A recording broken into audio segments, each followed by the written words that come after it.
Most people think the retirement problem is an investing problem. They think the main question is what their portfolio should look like. More stocks or more bonds, more growth or more income, more diversification or more safety. I understand why people think that way. It is how the industry has trained them to think.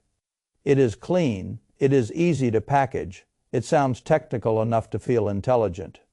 But in my experience, once you get close to retirement, the real question changes. You are no longer asking how to build the biggest pile of money possible. You are asking how to turn a pile of money into a paycheck that does not disappear just because you stopped working. That is a very different problem. And when serious researchers look at how retirees actually solve that problem, most roads lead back to three broad approaches, not 30, not 300, the bucket approach and the income floor approach. I want to walk through each one carefully because what looks like a portfolio choice on the surface is really a deeper choice about how you want your life to feel in retirement. Do you want maximum flexibility? Do you want a structure that helps you stay calm? Do you want as much certainty as possible, even if it means giving up some upside? That is the real decision, because behind these three approaches sit four big trade-offs that every retiree has to live with whether they recognize it or not. How much you rely on the market, how much control and flexibility you keep, how much certainty you want in your monthly income, and how you manage sequence of returns risk, which is just a polite way of saying what happens if the market punches you in the mouth right after you retire. If you do not think about those trade-offs ahead of time, retirement can turn into a long argument between your money and your nerves. I would rather solve that argument before it starts. The first strategy is the one most people already know, even if they do not call it by its formal name. It is the total return approach. The idea is simple. You build a diversified portfolio, then in retirement you spend from the total return that portfolio produces. Dividends, interest, capital gains, and when needed, principal. The portfolio becomes the engine. The withdrawals become your income. And the plan works as long as the engine keeps producing enough over time. This is the traditional retirement model. Most planning software, most advisor presentations, and most retirement calculators revolve around some version of it. A retiree might hold something like 50 to 60% in stocks and 40 to 50% in bonds. The exact number changes with temperament, spending needs, health, family situation, and how much risk the retiree can truly handle. But the basic architecture is familiar. Own a balanced portfolio. Withdraw on a schedule. Rebalance once in a while. Keep going. Then comes the next question. How much can you safely take out? That is where safe withdrawal rate research enters the picture. For years, people have cited the old 4% rule. Withdraw 4% of your portfolio in the first year. Adjust that dollar amount for inflation each year after that. And historically, you had a decent chance of making it through a 30-year retirement without running dry. That number has been debated, refined, adjusted, and tested from every angle. Some later research moved it a little higher in certain cases. Some more cautious research moved it lower. More recent work has suggested numbers around the high 3s or low 4s under base case assumptions, and if a retiree is willing to be flexible and reduce spending when markets are weak, that starting rate can go higher. That is a critical point. Flexibility changes the math. A retiree who insists on the exact same inflation, adjusted income no matter what the market does, needs more caution. A retiree who is willing to pull back a little when markets are poor and loosen up a little when markets are strong can often start higher and still be fine. So the strength of this approach is obvious. It gives you flexibility, you keep control of your money, you keep liquidity, you can change your allocation, you can change your withdrawal rate, you can spend more if you want, spend less if you need, you keep the portfolio alive, and if the market treats you, well, you have a better chance of preserving a large estate for your family or for charity. That matters. I have always liked structures that leave room for rational adjustment, because life rarely unfolds exactly the way a spreadsheet says it should. But there is a price for that flexibility. You are relying on the market. You are relying on yourself, and you are relying on your ability to stay steady while the world around you becomes unsteady.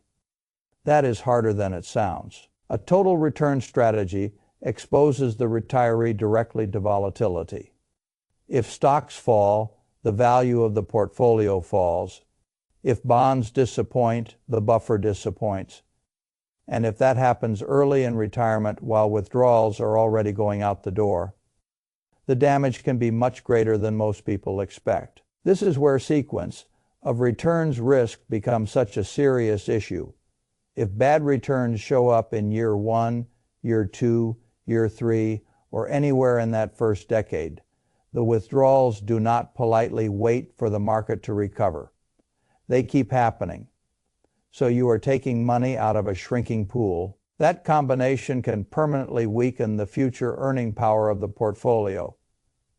Researchers have made this point again and again. The first 5 to 10 years of retirement often matter more than the later years when it comes to whether the plan survives. That is not because markets stop mattering later. It is because early damage compounds. And there is another weakness in the total return approach that I think is underappreciated. Even when the math works, the psychology often does not. A lot of retirees using this strategy wind up underspending, not because they lack the money, because they feel like they are manufacturing their own paycheck out of their own savings. And that creates a permanent sense of caution. They watch the portfolio, they worry about the next downturn, they read one scary headline, and suddenly a dinner out feels irresponsible. So even if the research says they could safely spend 4% or 5% or something in that neighborhood under the right conditions, many of them behave like they can only spend 2. That means they may win the math and lose the life. A strategy that works on paper but leaves you too frightened to enjoy your retirement has a flaw in it, even if nobody wants to say so out loud. That is why this approach works best for a certain kind of retiree. Someone who values flexibility. Someone who can handle volatility without doing foolish things. Someone whose spending is at least somewhat adjustable. Someone who understands that retirement income in this model is dynamic. It breathes. It changes. It is not a factory paycheck. It is an output from capital that must be managed with discipline. If that description fits you, the total return approach can be a sensible and powerful way to live. But it is not the only way. The second strategy is the bucket approach.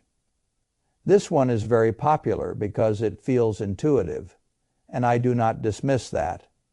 A plan that feels intuitive can keep people from making catastrophic mistakes. The basic idea is to stop looking at your retirement portfolio as one giant pile and instead divide it by time. One bucket for short-term spending, one bucket for intermediate needs, one bucket for long-term growth. The first bucket might hold cash or very conservative assets and contain 2 to 5 years of planned spending. Its purpose is simple. If the market gets ugly, you do not need to sell stocks to buy groceries. The second bucket often holds bonds or conservative balanced investments to support the next stretch of years. The third bucket holds the growth engine, usually stocks or other growth-oriented assets meant to compound over the long haul and, when conditions are favorable, refill the earlier buckets. That structure gives retirees something very valuable. Visibility. They can point to one pile and say, that is my near-term money. They can point to another pile and say, that is the reserve behind it. They can point to the growth pile and say, that is for later. That simple framing can do more for behavior than 100 elegant white papers. Now, strictly speaking, the bucket strategy is often not mathematically superior to a sensible total return portfolio that is periodically rebalanced. A lot of the mechanics overlap. When markets rise, you trim growth and refill safer assets. When markets fall, safer assets support spending. At a mechanical level, that is not so different from disciplined rebalancing. But people are not mechanical. They are emotional. And this approach can provide emotional stability. If you know your next few years of spending are set aside, you are less likely to panic when the market drops. You are less likely to dump growth assets at the bottom. You are less likely to turn a temporary decline into a permanent loss through bad behavior. That matters a great deal. I have often said that the best investment framework is not just the one with the prettiest assumptions. It is the one you can stick with when the headlines become unbearable. The bucket strategy can help with that. It tells the retiree, in effect, you do not need the market to behave this month. You have already bought yourself time, and time is one of the most valuable assets an investor can own. I will also say this. Although people often teach the bucket strategy as a three-bucket system, I think there is a strong argument for simplifying it. In many cases, 2 buckets are enough. One for stable spending reserves, one for long-term growth. That simpler structure captures most of the behavioral benefit without asking the retiree to manage an overly complicated diagram. Retirement plans should be understandable. If a structure is so elaborate that it becomes a chore to manage, a lot of ordinary people will abandon it at exactly the wrong time. Still, the bucket approach has weaknesses. The most important one is cash drag. If too much of the portfolio sits in low return assets for too long, long-term growth suffers. Cash feels safe, but over long stretches, it is often a poor compounding asset. It usually loses purchasing power after inflation. And that means too much cash can quietly weaken the whole plan. This is where many retirees make a subtle mistake. They say, if 2 years of cash feels good, 5 years must feel better. If 5 years feels better, 7 years must be even safer. But research and experience suggest the opposite can happen. The bigger that low-return bucket becomes, the more it can weigh down the total portfolio over time.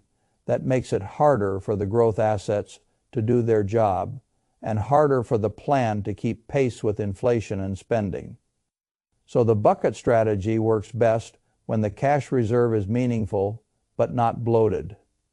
Enough to create emotional stability, not so much that it strangles the long-term economics. That is the balancing act. This approach tends to work well for retirees who need structure, people who like seeing their spending money separated from their growth money, people who feel deeply uncomfortable selling investments during a downturn, people who know themselves well enough to say, if I do not build a psychological guardrail into this plan, I may hurt myself later. That is an honest insight. And honest insights are worth a lot in retirement because, once again, the winning strategy is not just the one that looks smart, it is the one that keeps you from doing dumb things. Then we come to the third strategy. This one is very different in spirit. Instead of relying primarily on a portfolio to produce retirement income, the income floor strategy begins with a different question. How do I cover my essential expenses no matter what the market does? That is the core. The retiree builds a floor of reliable income from sources like Social Security, pensions, annuities, tips ladders, or other steady streams that do not require monthly participation from the stock market. The goal is not to maximize flexibility. The goal is to guarantee the basics. Suppose a retiree needs $60,000 a year to cover essential living expenses. The income floor approach says start there, build a structure that delivers that amount, or as much of it as possible through dependable sources, then use the investment portfolio for discretionary spending, travel, gifts, legacy goals, and all the rest. That changes the emotional experience of retirement more than most people expect. If your essentials are covered, a market decline is still unpleasant, but it is no longer existential. You do not need to sell stocks in a panic to keep the lights on. You do not need to liquidate growth assets in a bad year just to pay property taxes or health insurance or groceries. You can wait. And once again, time is doing valuable work. Researchers who favor this safety first style have made a persuasive case that volatile portfolios are a poor primary tool for funding essential spending. Essential spending is not discretionary. It must happen. So financing it with assets that can swing wildly creates a mismatch between need and vehicle. A stable need deserves a more stable source. When retirees have a strong income floor, something else often happens. They relax. They spend with greater confidence. They stop hoarding quite so much out of fear. It is easier to cut a vacation than to cut medication. Easier to reduce luxury than to reduce dignity. So when essentials are secured, the retiree can let the rest of the plan float a little more freely. That is one reason some retirees with a strong income floor can afford to invest the remaining portfolio more aggressively. Their survival does not depend on that portfolio behaving perfectly every year. But naturally, there is a trade-off. The trade-off is reduced flexibility. Some retirees arrive at retirement with a strong floor already built. Maybe both spouses have robust Social Security benefits. Maybe one has a pension. Maybe both do. In that case, the floor appears naturally. But other retirees do not have that advantage. They may need to build it deliberately by committing part of their savings to a bond ladder, an annuity, or another guaranteed income tool. Once you do that, some of your capital becomes less liquid. In some cases, much less liquid. That is the friction point. If you convert a chunk of your portfolio into an annuity, for example, that money is no longer sitting in a brokerage account waiting for you to change your mind. You bought income with it. That can be wise. It can also feel irreversible, and many retirees struggle with that feeling. They worry about giving up control. They worry about what happens if they need a large lump sum later. They worry about leaving less to children or grandchildren. Those worries are not irrational. They are part of the price. So this approach works best for retirees who value certainty more than maximum optionality. People who care deeply about knowing their core lifestyle is funded regardless of headlines, interest rates, geopolitics, or market sentiment. They may still want growth, they may still invest in stocks, but they do not want the market deciding whether the essentials get paid. That is a perfectly rational preference. Now, once you have seen the three approaches clearly, the next step is not to ask which one is universally best. There is no such answer. The better question is which trade-offs fit your temperament and your life, because under all three strategies, the same four major tensions keep appearing. The first is flexibility versus certainty. A total return portfolio gives you flexibility. The money stays liquid. The allocation can change. The spending can change.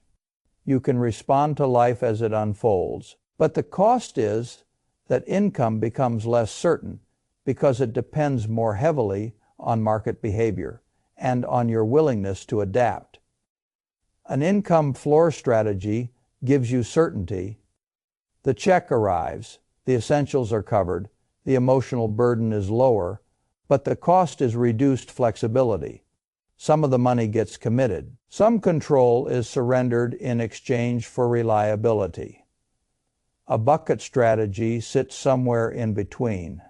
It often preserves flexibility while creating a more structured and confidence-building framework.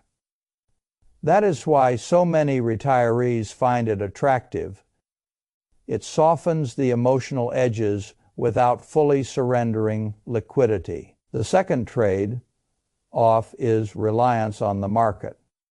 With the total return approach, the market carries a great deal of the burden. Long-term success depends heavily on returns. That can work very well.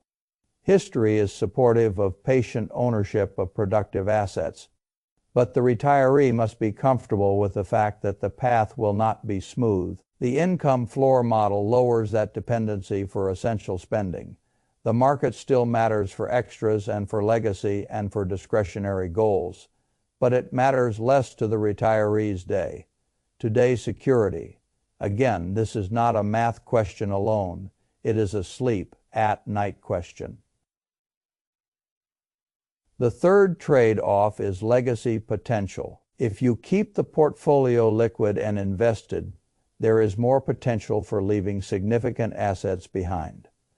Total return strategies generally shine here because they preserve control over the capital and keep it compounding. If you allocate part of the portfolio to guaranteed income products, some legacy flexibility may diminish. Not always entirely. Some products have death benefits or refund features, but in general, certainty for you can reduce optional wealth for heirs. There is no correct answer to that trade. It depends on whether your first priority is maximizing what you enjoy and secure during your own life, or maximizing what survives after you are gone.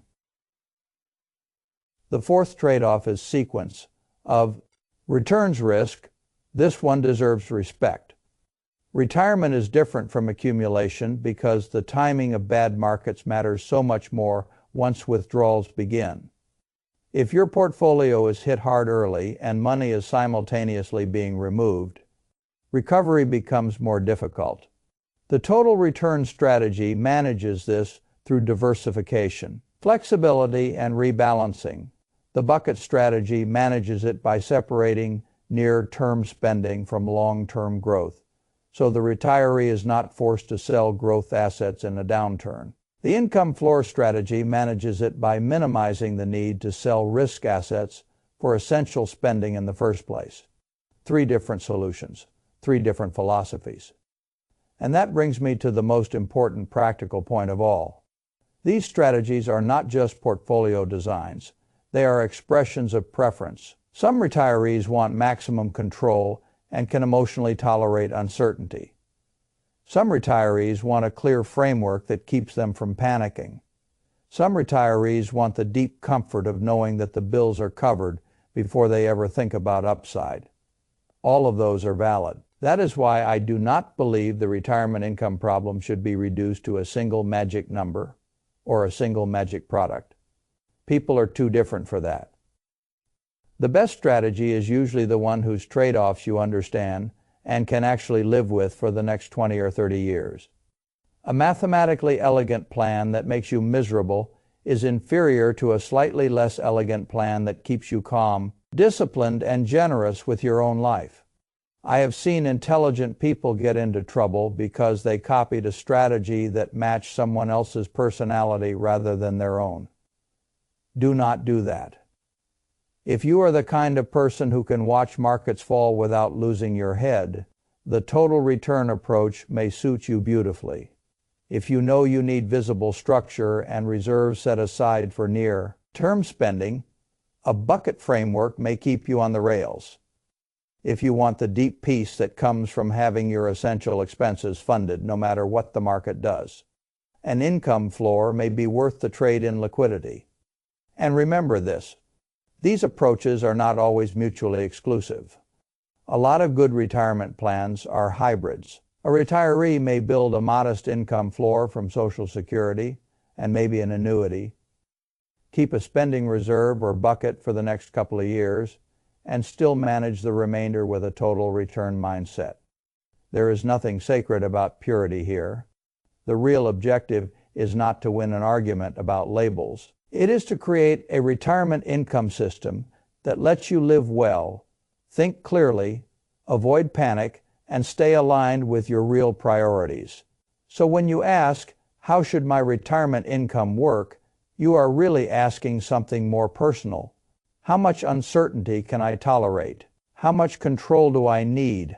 How much predictability helps me sleep? How much market risk do I want attached to my everyday life? How much do I care about preserving capital for heirs? How much do I value the freedom to adjust as I go? Those are the questions that matter, not because they make for flashy headlines, because they determine whether your retirement feels like freedom or like a permanent negotiation with fear. My own instinct has always been to respect productive assets, to think long-term, to distrust unnecessary complexity, and to structure life so that avoidable pressure does not force bad decisions. That instinct points me toward a simple conclusion. Do not start with the portfolio. Start with the life you want the portfolio to support. Then choose the income strategy whose strengths and weaknesses fit the way you actually think and behave. If you get that part right, the portfolio becomes much easier to manage. If you get that part wrong, even a very large portfolio can feel fragile. Retirement is not just about having money, it is about arranging money so that it serves you faithfully for a very long time. And there are only a few honest ways to do that: the total return path, the bucket path, and the income floor path. Different tools, different trade-offs, different emotional experiences. The wise move is not to ask which one sounds smartest. The wise move is to ask which one you can live with. Trust and follow when the world becomes noisy. That is the strategy most likely to last.